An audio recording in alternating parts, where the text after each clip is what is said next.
बहुत समय पहले की बात है।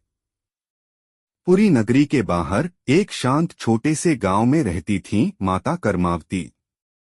वृद्धा थीं, पर चेहरा ऐसा जैसे साक्षात तप की ऊर्जा। छोटा सा मिट्टी का घर, सामने तुलसी का चौरा, और घर के भीतर हर सुबह एक ही सुगंध, खिचड़ी की। मां कर्मावती के लिए भगवान जगन्नाथ सिर्फ भगवान नहीं थे, वो उनके लाल थे। वो उन्हें पुत्र मानती थीं। हर सुबह चूल्हा जलाती, खिचड़ी बनाती और सबसे पहले ठाकुर को भोग लगाती। इधर पुरी के श्री मंदिर में सभी भोगों की तैयारी होती थी। 56 भोग सजते, हजारों दीप जलते। लेकिन कहते हैं, जब तक कर्मावती मां की हाथों से बनी खिचड़ी नहीं लगती थी, भगवान जगन्नाथ न तो आंखें खोलते थे, न मुस्कराते थे। एक दिन मंदिर के प्रधान पुजारी ने यह देखा और सोचा, ये क्या बात हुई? एक वृद्धा की खिचड़ी, और वह भी मंदिर के भोग से पहले। यह बात राजा तक पहुंची और उन्होंने आदेश दिया, अब से कर्मावती की खिचड़ी नहीं चढ़ेगी। भगवान को सबसे पहले राजभोग ही मिलेगा। अगली सुबह कर्मावती मां चूल्हे के सामने बैठी रहीं। हाथ ठिठके हुए थे। आज पहली बार खिचड़ी नहीं बनी थी। आज मेरे लाल को बिना खाए ही रहना होगा। उन्होंने आंसुओं को रोका, पर उनका मन भीतर से हिल गया। इधर मंदिर में 56 भोग सजे, थालियों में सुवर्ण बर्तनों से लेकर मिश्री, पायस, पूरी, पेड़ा सब कुछ रखा गया। लेकिन ठाकुर की मूर्ति स्थिर, नेत्र बंद, कोई ललाट पर आभा नहीं। पुजारी घबरा गए। प्रभु, भोग क्यों नहीं स्वीकारते? उसी रात पुरी मंदिर में तेज आंधी उठी। दिए बुझ गए, मंदिर का मुख्य द्वार अपने आप बंद हो गया।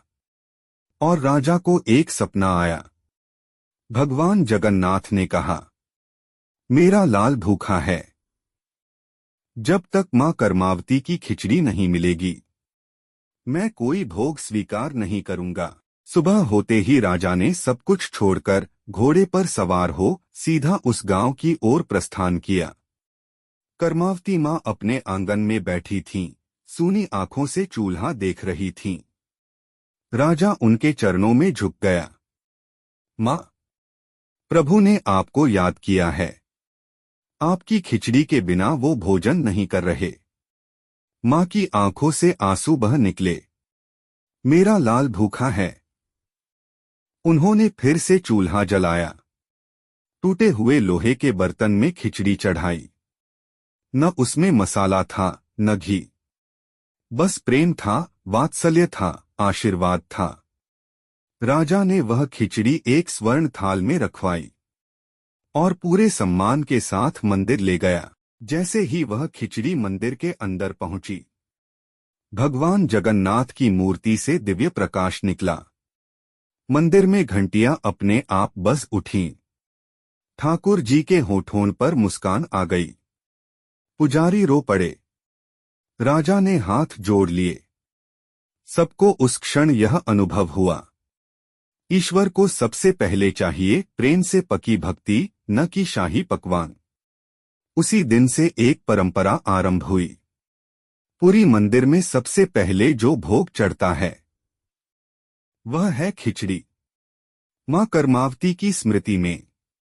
कहते हैं, उस दिन के बाद कर्मावती मां का शरीर तो नश्वर रहा, लेकिन उनकी आत्मा आज भी हर सुबह जगन्नाथ के द्वार पर खिचड़ी की भाप में समर्पित रहती है। तो अगली बार जब पूरी मंदिर में भगवान को भोग लगे, तो याद रखिए, वो पहला ग्रास किसी शाही थाली का नहीं होता। वो होता है एक मां के हाथों से पकी स्नेह भरी खिचड़ी।